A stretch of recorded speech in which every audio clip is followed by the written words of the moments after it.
না লেখো, তুমি কি লিখছো? তুমি কি লিখছো বলো, এদিকে চেয়ে বলো। ডি না, বলো টি।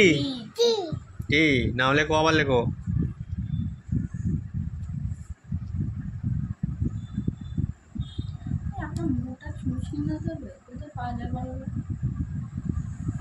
কেন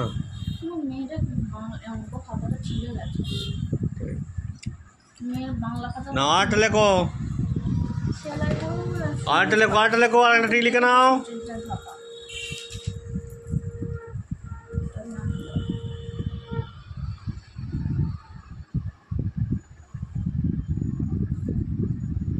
ব্যাস, ইয়ে, পড়া হয়ে গেল, সব লিখে ফেললো। হ্যাঁ, চিনে ফেলেছো, খুব ভালো করেছো, খুব সুন্দর, তুমি চিনে ফেলেছো, ভেরি গুড, ক পেয়েছো।